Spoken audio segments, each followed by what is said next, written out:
You will spend your entire life trying to grow into the person you want to become. Yet most of what holds you back will come from one place you rarely look into: yourself. Every dream you gave up on, every habit you couldn't change, every time you said, "I'll start tomorrow," wasn't blocked by the world outside. It was held back by an invisible force within you. But the moment you learn how this inner force works, your life changes direction. You stop sabotaging your own progress. You unlock self-trust, emotional intelligence, and a version of yourself you've never been able to access. This is the promise of The Mountain Is You by Brianna Wiest. So in this video, you'll discover the hidden mechanism behind your self-sabotage and how to transform it into growth. Act 1. The mountain inside you. Every day you feel it, that quiet heaviness you never talk about. So you scroll, you distract yourself, you whisper to your mind, just 5 more minutes, because there's something you should do today. A conversation you keep avoiding, like telling your partner you're not happy anymore. A decision you don't want to face, like quitting a job where you feel invisible. A step you know would change everything, like finally launching the project you've talked about for years. You think about doing it, but just imagining it twists your stomach. So you push it to later, but later never comes. And this tiny, invisible habit slowly becomes the biggest mountain in your life. The mountain blocking your life isn't the world.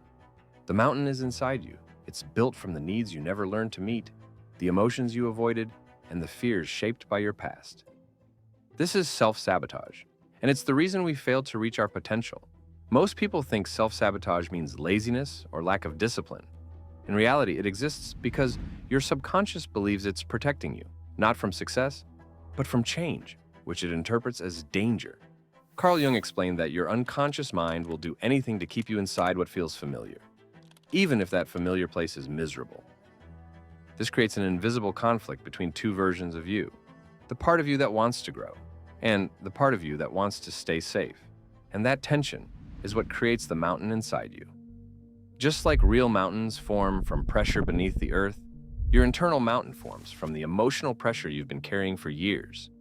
But self-sabotage rarely looks dramatic in everyday life. It feels comforting, like staying wrapped inside your comfort zone. It shows up as perfectionism. You don't start because you can't stand the idea of being imperfect. Avoidance. You avoid the conversation, the task, the decision, convincing yourself it's not the right time. Overthinking. You replay every scenario until you convince yourself not to try. Constant restarting. New job, new relationship, new environment. Not for adventure, but to escape the truth you're scared to face. Pride. You stay stuck because changing would mean admitting you need help. In real life, sabotage looks like this. You leave the job application open but never click submit. You stay in a relationship that drains you because facing the unknown feels more frightening than staying unhappy. You plan a new habit every Sunday and abandon it every Wednesday. You dream about a new future but behave exactly like the old one. But the real impact of self-sabotage isn't in how it looks. It's in the silent damage it creates over time. Every time you avoid something that matters, a part of you quietly shrinks, piece by piece. You lose self-trust, opportunities, confidence, and slowly you feel stuck in a life you didn't choose. A life built from fear instead of self-trust. The worst part? The more you sabotage, the more you believe you're the kind of person who can't change. And a fixed identity forms. I'm just not disciplined. I'm not confident. I always ruin things. I'm scared of everything. But those aren't who you are. They're symptoms of needs and fears you haven't uncovered yet. This is why Brianna Wiest says everything begins with honesty. It's easier to blame life than to face the fears and beliefs that built the mountain inside you. But honesty means acknowledging that your responses come from within, and that self-sabotage isn't your enemy, but a protective part of you reacting to old wounds. When you stop resisting your emotions and start listening, you finally understand what you truly need. And once those fears and unmet needs come into the light, the cycles around them begin to fall apart. So what's the first practical step? Write. Write what isn't working. Write your fears. Write your patterns. Write the things you avoid saying out loud. Writing creates distance. It pulls the fear out of your head and puts it on the page. The shapeless fear becomes a form you can finally work with. And something shifts. For the first time, the mountain inside you takes shape. Not as a vague feeling, but as a real structure built from fear, avoidance, perfectionism, and all the patterns you've been carrying for years. You finally see the obstacle for what it is. But seeing the mountain isn't enough. To climb it, you need to understand the hidden mechanism that keeps rebuilding it every time you try to change. Act 2. The hidden cycle that shapes your life.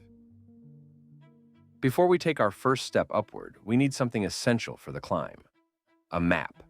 Not a map of the mountain, but a map of what's holding it up.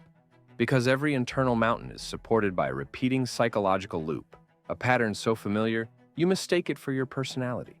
On the surface, it looks like hesitation, procrastination, overthinking. But underneath, it's the same root mechanism rebuilding your problems again and again. This is the hidden cycle. And until you see it clearly, every attempt at change pulls you back into the version of yourself you're trying to move beyond. So how do you recognize this loop? It shows up quietly in small, forgettable moments. You know what you don't want, but have no idea what you do want. You avoid problems instead of confronting them. You try to impress people who don't even value you. You care more about looking happy than being happy. You wait for someone to save you. You chase goals you never asked yourself if you truly wanted. These behaviors feel disconnected, but they're all expressions of the same cycle, a loop that keeps giving you the same emotional outcome, no matter how different the situation looks on the surface. New job, same doubt. New relationship, same fear. New goal, same hesitation. From the outside, life changes. Inside, nothing changes. Focus mode on PW के साथ crack करो JEE PW के JEE batches के साथ From the outside, life changes. Inside, nothing changes. So what is this loop that keeps pulling you back? It always follows the same pattern, a core emotional need or fear that goes unmet. So your subconscious creates a protective behavior to keep you safe. That behavior sabotages your progress. The sabotage reinforces your old identity. That identity strengthens the original fear, and the loop restarts. So if you stay stuck in a life you don't like, don't assume you're weak. You're just protecting yourself from the emotions you never learned how to face. And those emotions are always the same. Feeling unworthy, feeling unsafe, feeling stuck, feeling like you'll lose something if you try, feeling like you're not enough. So let's break down how this protection actually works. Your mind creates protective behaviors, and each one carries a message you're meant to decode. Overworking might be a way to escape loneliness. Overspending might be a way to feel briefly alive. Seeking validation might hide dissatisfaction with your career or relationships. And once you look beneath these behaviors, the pattern becomes obvious. When overworking becomes your only purpose, you end up sabotaging the relationships that would actually make you feel less alone. When overspending becomes your way of feeling alive, you sabotage your long-term stability and create chaos that keeps you stuck in the very life you're trying to escape. When validation becomes your way of avoiding dissatisfaction, you sabotage your self-trust because your identity becomes dependent on approval. So your behaviors aren't random, they're emotional echoes, the inner reactions you've been trying not to confront. But there's an even deeper layer beneath all of this. The hidden rules your mind has been following for years. Brianna Wiest calls these unconscious commitments. There are emotional contracts you never meant to sign. A commitment to safety, avoiding risk because failure feels dangerous. A commitment to control, blocking intimacy because vulnerability feels threatening. A commitment to familiarity, clinging to what you know even when it limits you. These commitments feel like your personality, but they're not. They are defense mechanisms you built years ago, and they quietly dictate your choices, your relationships, your identity, your entire life. So you don't repeat the same behaviors because you want to. You repeat them because your mind is following rules you never realized you agreed to. These commitments keep the cycle alive until you finally uncover them. So how do you expose the loop running your life? You ask yourself, what situations trigger the strongest frustration or sadness? What problems keep repeating no matter how hard I try to change? What fear sits beneath my reactions? What do I say I want, but push away the moment it gets close? These questions reveal the real architecture of your internal mountain. And once you see the cycle clearly, it finally becomes a map. Your emotions stop feeling random. They become signals pointing toward what needs to change next. It's at this moment that the mountain begins to speak. And to climb higher, you need to learn how to listen, because your emotions are the compass that guides your next step. Act 3. Your emotional signals. Picture yourself. You're holding everything together. At work, you smile. With friends, you pretend you're fine, but one small trigger, a mistake, a comment, a memory, and suddenly your chest feels heavy. You feel overwhelmed, and then ashamed for feeling overwhelmed. What's wrong with me? Why can't I just move on? So you do what you've always done. You suppress it, you judge it, you run from it. But the author explains something completely different. Your emotions aren't threats, they're signals. Signals pointing at the exact places in your life that needs attention. The problem is never the emotion, it's not knowing what the emotion is trying to tell you. Most of us grew up hearing the same messages. Calm down, be strong, stay positive, just move on. So we pushed everything down. Slowly, we learned to silence our emotions instead of listening to them. But silence doesn't make emotions disappear. They wait and grow. And when they've been ignored long enough, they stop whispering and start shouting. That shout shows up as anxiety you can't explain, regret that keeps returning, confusion that drains your energy, or behaviors that make no sense even to you. Take anger. It often shows up when a boundary has been crossed. Sadness, when something meaningful has changed or been lost. Guilt, when a value you care about was violated somewhere in your past. Shame appears when your actions misalign with your values or self-image. These emotions aren't trying to hurt you, they're trying to communicate with you. But to decode them, you have to learn how to listen, and it always starts with a whisper. Sometimes the whisper's subtle, that quiet, something feels wrong, that instinct telling you a situation isn't safe, that discomfort you can't quite explain. But not every feeling speaks with the same voice. And this is where many people start to misunderstand what they feel. Some signals come from intuition, others come from old wounds, and some come from intrusive thoughts. And one of the biggest challenges is learning to tell the difference between them because they don't mean the same thing. Intuition feels calm, clear, and stable, even if the truth is hard. Emotional reactions rooted in past wounds create stress, confusion, and urgency. Intrusive thoughts, born from anxiety, feel loud, repetitive, and panicked. Learning the difference between these voices builds emotional intelligence. Because when you can't tell them apart, you misinterpret your emotions and end up doing things like saying yes when you mean no, staying where you're not meant to be, exploding at the wrong moments, staying silent when you should speak, repeating the same behavior again and again, and making decisions from panic, not purpose. So instead of fighting your behaviors, ask, what is this emotion trying to tell me? And once you understand the message, the next step is to meet your needs, not with surface-level comfort, but with actual care. In today's hyperconnected world, self-care gets thrown around everywhere. But Wiest pushes back against the aesthetic version of self-care you see online. Real self-care is much simpler and far more important because it meets your actual needs, getting enough sleep, building supportive relationships, creating a healthy environment, feeling emotionally safe, recharging yourself, and allowing yourself to feel what you feel. When your needs are met, self-sabotage loses its power because you no longer need it to feel safe. As Brianna Wiest puts it, understanding your needs and meeting them is how you break the cycle of self-sabotage. But once you begin listening to your emotions, once the compass is finally in your hand, the climb gets harder, not easier, because the moment you start moving upward, the mountain pushes back. And to keep climbing, you need something essential: climbing gear. The kind of inner strength that keeps you steady when your mind tries to pull you back into old patterns. Act 4. Build emotional strength. There is a lot about the job isn't actually that fun that I have now automated away almost entirely. Like, we have a very large code base and we have a lot of contributors and we've got some controlled chaos going on. But here, I'm asking Codex to look at the last day of commits into this section of our mono repo and basically like group them, tell me who worked on what got done, what do I need to know about. And so I wake up in the morning with almost like a, if you've used ChatGPT Pulse, it's like a personalized pulse. I open the app in the morning and sitting there is like, here's what happened yesterday in the code base. One morning and decide, today is the day you finally change something. You set a goal, you make a plan, maybe you even take the first step. Send the message, open the laptop, walk into the gym, and then, out of nowhere, everything inside you pushes back. Your thoughts slip out of your control. A quiet panic rises for no obvious reason. You feel anxious, uncertain, drained, as if your own mind is grabbing your hand and pulling you back into the old version of yourself. Wiest explains that this reaction is biological. Your brain is wired to keep you safe, not to help you grow. So anything unfamiliar, even if it's good for you, feels unsafe at first. And it's not just your brain. Your entire nervous system is built to maintain stability.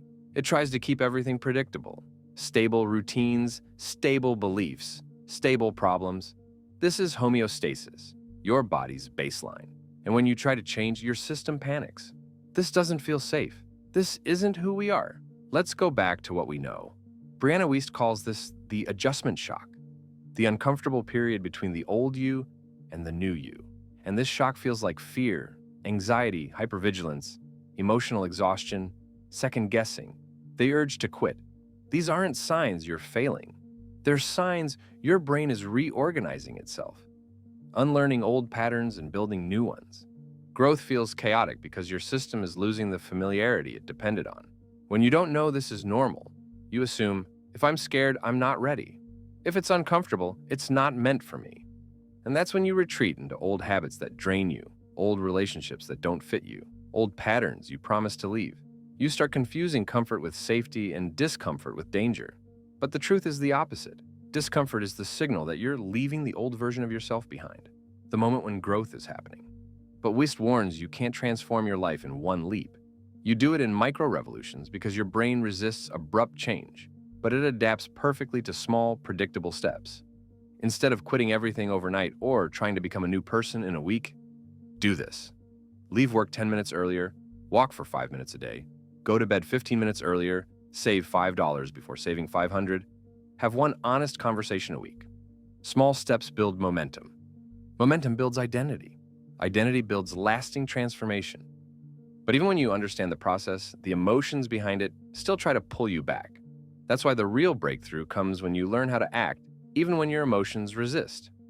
First, separate your actions from your emotions. Your emotions are valid, but they're not commands. Your fear doesn't mean you shouldn't start. Your discomfort doesn't mean something is wrong. Your doubt doesn't mean you're incapable. So you can't rely on your emotions to tell you when it's time. You have to act before you feel ready, because action comes first. Motivation follows. Second, choose growth over comfort. Humans are wired for comfort. That's why we stay in jobs that no longer challenge us, relationships that no longer feel right, and routines that slowly drain us. But growth requires discomfort. It requires releasing identities that used to protect you and becoming someone your past self wouldn't recognize. And finally, your fears point toward your freedom. Wiest says, your greatest fears are often the key to your greatest growth. Those moments of fear aren't setbacks. They're guides. They show you exactly where you're meant to evolve next. And when you finally follow that direction, something shifts. Worry becomes unnecessary. You return to the present moment, the only place where real change happens. Your mind recalibrates through grounding routines, logical reasoning, emotional regulation, micro shifts, self-care, and consistent alignment with your values. This is how change stops feeling like danger and starts feeling like growth. And yet, even with new strength, the climb still feels heavy. You can't climb higher while carrying the weight of your past. Old memories, old beliefs, old identities. To climb any higher, you have to set down the backpack full of rocks. Act 5. Break free from the past. Think about the last time someone told you to just move on. Maybe it was after a breakup. You nodded, smiled, acted strong. You told yourself you were fine, but late at night, something inside you still pulled you back. A memory, a feeling, an old fear you thought you had outgrown. The real problem isn't that you can't let go. It's that no one ever taught you how to face the moment life stopped feeling safe. Society pushes you to move on long before you've processed anything. So you bounce back too quickly. You force positivity. You pretend you're fine, but your past self doesn't disappear just because you ignore it. It waits for you. It shows up in the reactions you can't explain and in the emotions that still feel too strong. Letting go begins with something counterintuitive. You must look back. The author recommends revisiting the younger version of yourself, the one who carried the weight you never talked about. You sit with them. You listen to them. You speak to them with the compassion they never received. This doesn't reopen the wound, it closes it. Because healing grows when you confront your inner conflicts, releasing impossible standards you set for yourself, dropping identities you built to survive, acknowledging the shame you hid, questioning the expectations you inherited. Letting go isn't losing who you are. It's releasing who you pretended to be, so you can finally become who you actually are. You let down the weight you were carrying, the old beliefs, the old identities, the old stories that kept pulling you backward. And when that backpack finally drops, something incredible happens. For the first time on this climb, the summit becomes visible. You see a version of yourself you haven't met yet, the future you're meant to grow into, and that vision becomes your North Star. Act 6. Building the future you actually want. At some point, you realize you're no longer the person you used to be, but you're not fully the person you want to become either. You've let go of old habits, old relationships, old roles you used to play. Yet part of your mind still operates from who you were. But you can't build a different future with the mindset that shaped your past. Indeed, you stay stuck because your inner world still carries the fears you once had, the limits you once accepted, the beliefs you once carried about yourself. Letting go of the past is essential, but it's only half the journey. You move forward again the moment you start creating the horizon you're walking toward. And one of the most powerful ways to do that is visualization. Supported by neuroscience, visualization gives your brain a new reference point, a new identity to move toward. Because your brain cannot move toward a future it cannot imagine. So you teach it. Instead of living from who you were, you begin making decisions based on who you could become. How does that version of me think? What habits will my future self no longer accept from me? What feels different in my daily life? Visualization is rehearsal. You're training your brain to recognize the future before it arrives, so you no longer sabotage it when it does. But visualization is just the first step. The real shift happens when you stop waiting to become your future self and start acting as them today. Your future self is someone who decides, sets boundaries, chooses priorities, cuts distractions, invests energy in what actually matters. To anchor this identity, Wiest gives 5 practices. Ask what your best self would do and do it. Be honest about your weaknesses. Be prepared not to be liked. Act intentionally, even in small ways. Commit to continuous inner work. This is how your future is built, through thousands of micro choices aligned with who you're becoming. But becoming this version of yourself requires 4 internal supports. 4 pillars that keep your new identity from slipping when the past returns. Pillar 1. Stop outsourcing your emotions. Validation is healthy. It helps you process pain. But when you depend on it, you lose your inner compass. If you wait for someone else to confirm your feelings, you disconnect from yourself. So instead of waiting for someone to say, "I get why you feel this way," you learn to say, "I see why I'm scared. This fear makes sense." Self-validation isn't self-pity. It's emotional intelligence. The ability to name your emotions without letting them run your life. It's becoming someone you can rely on. Pillar 2. Principles over inspiration. Inspiration feels great, but it disappears. Principles remain. They shape behavior, and behavior shapes identity. Wiest shows that identity is built through principles like these. Consistency beats intensity. Your environment shapes your habits. What you repeat, you become. Principles guide you on the days when you don't feel like changing. Pillar 3. Purpose isn't fixed. Purpose isn't a calling you find once. It evolves as you evolve. To find your current purpose, ask, what am I willing to struggle for? What does my best self look like when I close my eyes? What would I do if social media vanished tomorrow? Which activities come naturally to me? What is my ideal routine? What impact do I want to leave behind? Purpose emerges at the intersection of your skills, your interests, and what the world needs. Pillar 4. Let your emotions guide you. Your negative emotions aren't obstacles, they're signals. They reveal where you need healing, what you're afraid to face, which beliefs are outdated, where you're ready to grow next. You can suppress them, but suppressed emotions always pull you back to who you used to be. Or you can let them guide you toward who you're becoming. Everything up to this point, the healing of your past, the clarity about your patterns, the shift in your identity is building toward the final step, learning to lead yourself. Act 7. Self-mastery, becoming the leader of your own life. After everything you've worked through, one barrier remains. You still don't trust yourself enough to lead your own life. You hesitate. You react too quickly. You doubt the choices you make. And this creates emotional chaos inside you. But self-mastery isn't for extraordinary people. It simply implies learning to lead yourself, your emotions, your mind, and your behavior. And the foundation of self-mastery comes from emotional regulation, because emotions rise automatically, and you react automatically. So the loop happens quickly, you barely notice it. Mastery begins the moment you interrupt that loop. The author gives a two-step process. First, acknowledge the emotion. Name it without judgment. Anger, fear, sadness, it's all information. Second, choose your response. Don't act from panic. Respond intentionally, not emotionally. It's a small shift, but a powerful one.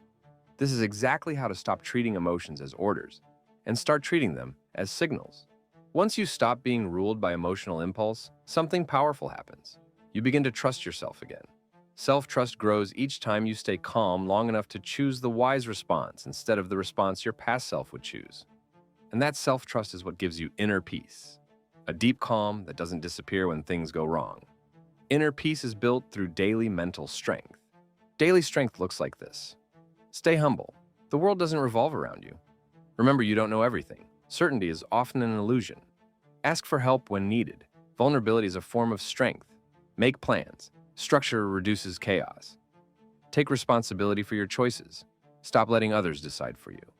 Manage complex emotions. Clarity comes from emotional awareness. Self-mastery is consistency. And as you build that consistency, your emotional world becomes clearer. Each feeling starts to make sense. Anger points to crossed boundaries.